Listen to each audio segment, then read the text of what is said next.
Hello दोस्तों, नमस्कार। मैं सरोज गुप्ता, शुद्ध देसी पकवान में आपका स्वागत है। दोस्तों, आज मैं बनाने जा रही हूँ साबूदाना वड़ा, जिसकी रेसिपी हम आपको आगे शेयर करते हुए चलेंगे, तो बने रहें। साबूदाना और ये हमारे बड़े दाने के हैं, तो इसको हम 3 से 4 घंटे के लिए भिगो देंगे। और ये साबूदाना हमारे 100 ग्राम हैं। तो आइए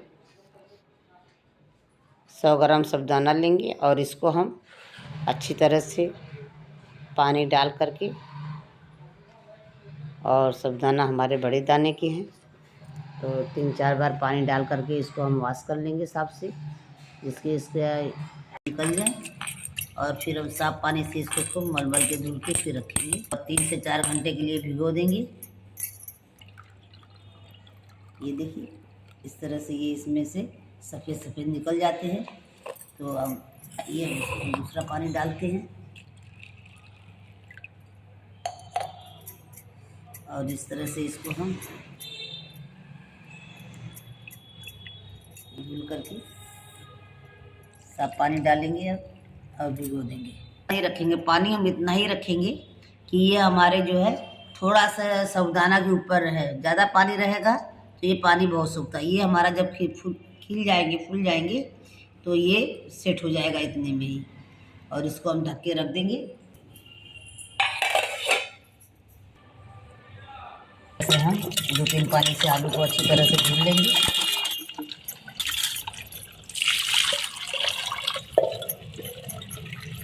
अब इसको हम रख देंगे उबलने के लिए।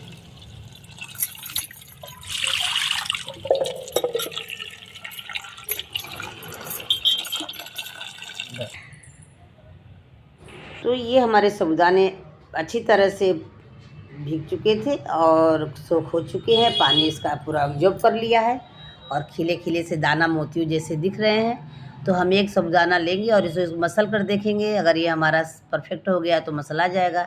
तो ये अच्छी तरह से मसल जा रहा है, तो इसका मतलब है ये वड़ा के लिए साबूदाना बिल्कुल तैयार है। तो और इस तरह से हम मूंगफली लेंगे कच्ची, और इसका हम छिलका, इसको हम फ्राई पैन में भून लेंगे और इसका छिलका उतार करके कूट लेंगे।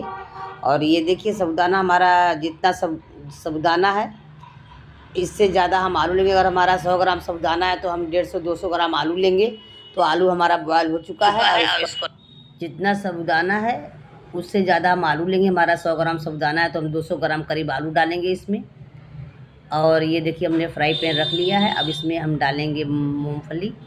अब मूंगफली को अच्छी तरह से हम ड्राई रोस्ट कर लेंगे। इस तरह से अच्छी तरह से हम भून लेंगे। ये देखिए, हिलाते डुलाते जब मूंगफली हमारी चटकने लगेगी तो हम इसको उतार करके ठंडा कर लेंगे। तो आइए, साबूदाना में क्या क्या मसाले पड़ते हैं उसकी हम बताएंगे। ये देखिए, हमने मरीच ले लिया है अक्खा, और इसको हम कूट लेंगे। मोटा दाना कूटेंगे, महीन नहीं हो करेंगे हम। तो ये हमारे मूंगफली हो चुके हैं और ये हमने भीगे हुए साबूदाना को एक बाउल में ट्रांसफ़र करेंगे। ये देखिए, हमने एक बाउल में ट्रांसफ़र कर लिया। अब उसमें हम कुछ सब्जियां डालेंगे, जैसे हरा मिर्च, ये कटी हुई हरी मिर्च है, और ये कटी हुई हरी धनिया है,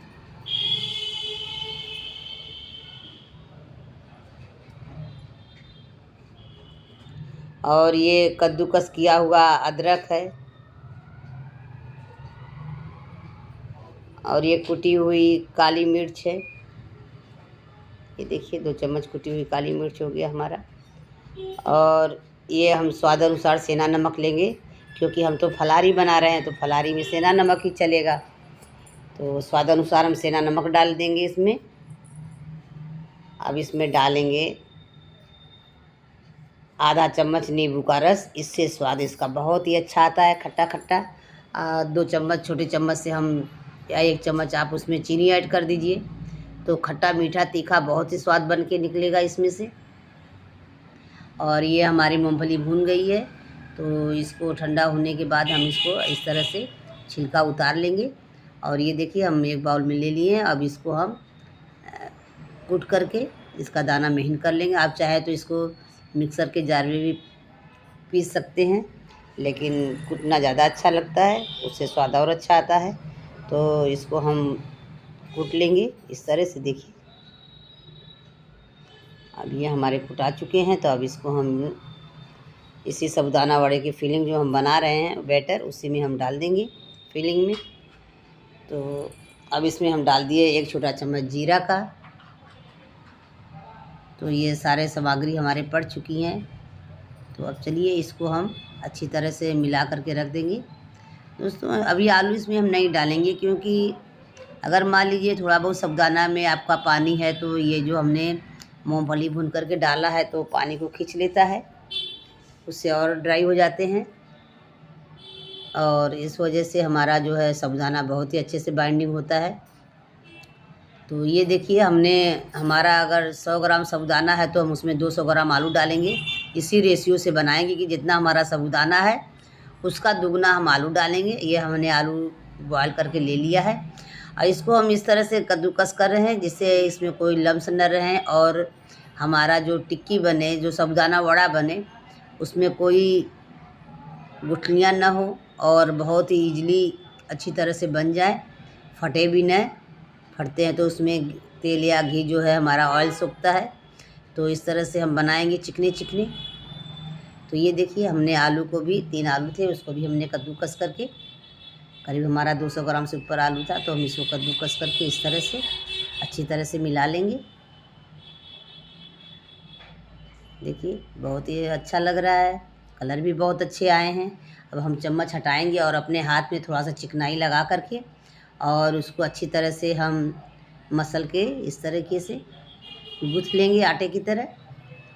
और जितना अच्छा हमारा ये गुथाएगा उतना ही अच्छा हमारी जो है, तो हम अच्छी तरह से इसको गूँथ लेंगे आटे की तरह। ये देखिए हमने बहुत ही अच्छे से इसको गूँथ लिया है। अब जितना अच्छा इसको गूँथेंगे उतनी सॉफ्ट और चिकनी आपकी जो है वड़े बनेंगे। तो आइए ये देखिए हमने हाथ में चिकनाई लगा करके अच्छी तरह से इसको गूँथ लिया है। ये देखिए हमने घी लगा लिया हाथ में और इसको अच्छी तरह से मसल करके हम इस तरह से, और ये बहुत ही बढ़िया और बहुत स्वादिष्ट और फलहारी हमारा बन करके तैयार हो रहा है।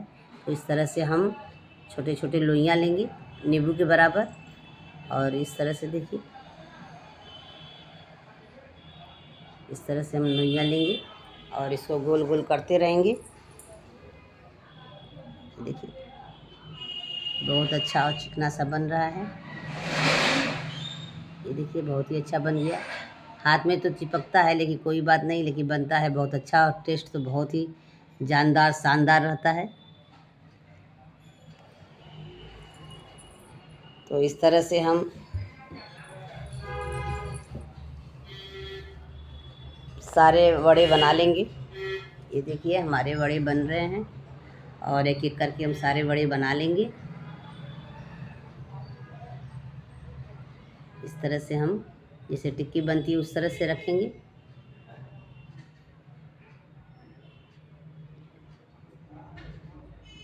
तो सारे जो है हमारे जितने भी हमारे फिलिंग बने हुए हैं सारे को हम इस तरह से गोल गोल करते हुए वड़ा बना लेंगे और उसके बाद हम उसको फ्राई करेंगे। ये देखिए ये बन गया हमारा। तो चलिए गैस की तरफ बढ़ते हैं और गैस पर रखते हैं कढ़ाई और उसमें डालेंगे देसी घी, क्योंकि व्रत है तो व्रत में हम तेल नहीं खा सकते, रिफाइंड नहीं खा सकते। तो आइए बढ़ते हैं अब चटनी की तरफ। ये देखिए हमने धनिया को धुल करके काट लिया है अब मोटे मोटे, और इसमें 3-4 मिर्ची हमने काट कर डाल लिया है और इसमें डालेंगे थोड़ा सा अदरक का टुकड़ा, ये हमने कद्दूकस करके डाल दिया, और एक आधा चम्मच नींबू का रस हमने डाल देंगे और इसमें डालेंगे स्वाद अनुसार सेंधा नमक, क्योंकि ये फलाहारी के लिए है। और ये देखिए हमने नींबू का रस इस तरह से हमने गार लिया है और इसमें डाल देंगे और इसमें डालेंगे, ऐड करेंगे थोड़ा सा पानी। तो हमने छोटे बाउल से थोड़ा सा पानी डाल दिया, 2 चम्मच के करीब। अब इसको ढक्कन लगा के देखिए हम फाइन पीस लेंगे। देखिए बहुत ही अच्छा हमारा पिसा चुका है। तो इसको हम एक बाउल में निकाल लेंगे और ये देखिए हमारी टिक्की पूरी बन करके रेडी हो गई है। तो घी हमारा गर्म हो चुका है, तो हम कढ़ाई में इस तरह से एक एक करके हम टिक्की को डालेंगे जितना उसमें आ सकता है। तो हम टिक्की को पहले हम तेज़ आंच पर रखेंगे, क्योंकि हाई पर रखने पर क्या होता है कि टिक्की हमारे एक दूसरे में चिपकेंगे भी नहीं और थोड़ा जल्दी हो भी जाएंगी।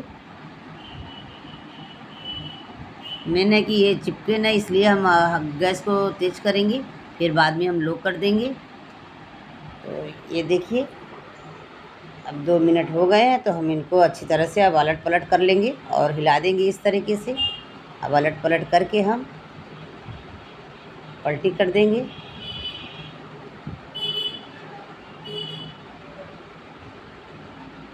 देखिए, और दोस्तों इसको थोड़ा सा रुक रुक के डालना चाहिए, एक साथ डालने में क्या है ना, ये देखिए चिपक जाते हैं। तो थोड़ा सा रुक के डालने पर क्या है कि चिपकते नहीं हैं। और गैस का फ्लेम हम तेज़ रखेंगे, नहीं तो ये सब मिल जाएंगे एक ही में। तो जब भी हम ये आपको हम ट्रिक बता रहे हैं, आप लोग इसको ध्यान दीजिएगा। जब भी हम साबूदाना डालने वड़ा बनाएं तो शुरू में हम गैस के फ्लेम को तेज़ रखेंगे, जिससे उसमें साबूदाना अच्छी तरह से अलग अलग होके फ्राई हो। गैस का फ्लेम हम लो रखेंगे तो सारे एक में चिपक जाएंगे और वो निकलेंगे नहीं। तो इस तरह से ये देखिए हमारा अच्छी तरह से एकदम क्रिस्पी क्रिस्पी और ब्राउन कलर का बन करके हमारा साबूदाना वड़ा तैयार हो गया है। तो आइए अब इसको हम निकाल लेते हैं कढ़ाई से, घी से हम निकाल लेते हैं बाहर इस तरीके से। देखें कलर बहुत ही अच्छा आया है।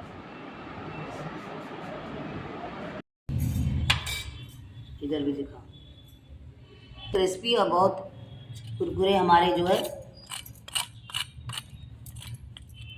आवाज़ आ रही है ना?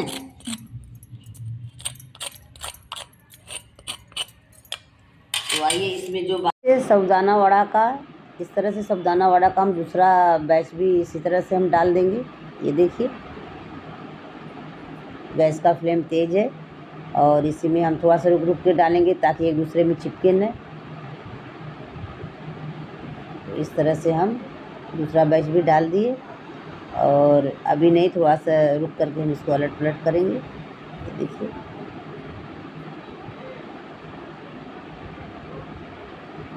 बहुत ही अच्छी तरह से ये हमारे सिक रहे हैं, फ्राई हो रहे हैं। अब हम गैस के फ्लेम को कम रखेंगे, नहीं तो पता चला कि ऊपर से ये लाल तो हो गए और अंदर से कच्चे रह गए। अब देखिए इसको अच्छी तरह से हम पलट लेंगे और आराम से पलट भी जा रहे हैं और एक दूसरे में चिपके हुए भी नहीं हैं। इस तरह से हम गैस के फ्लेम को कम करते हुए अच्छी तरह से फ्राई कर लेंगे। ये देखिए कलर बहुत ही अच्छा आ गया है, फ्राई हो चुके हैं। अब इनको भी हम निकाल लेंगे थोड़ी रुक करके।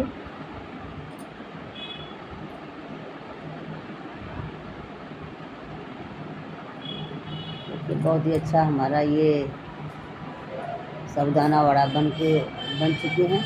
तो आइए इसको भी हम निकाल लेते हैं। ये देखिए हमने निकाल लिया।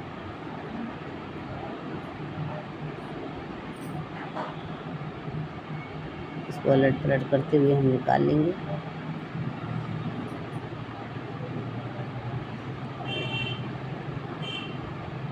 इस तरीके से तो हमारे साबूदाना वड़े पक चुके हैं, निकल चुके हैं। तो अब इसमें हम थोड़ा से मिर्ची को फ्राई करके निकाल लेंगे।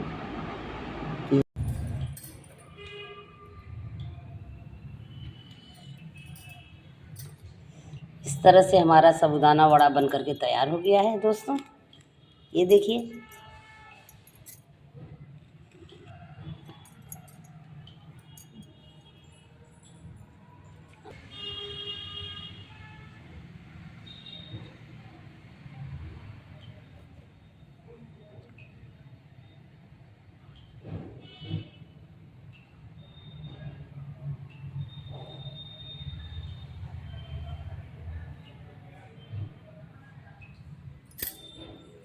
इस तरह से हमारा साबूदाना वड़ा बन करके तैयार हो गया है। और हरी चटनी के साथ और भुने हुए मिर्चे के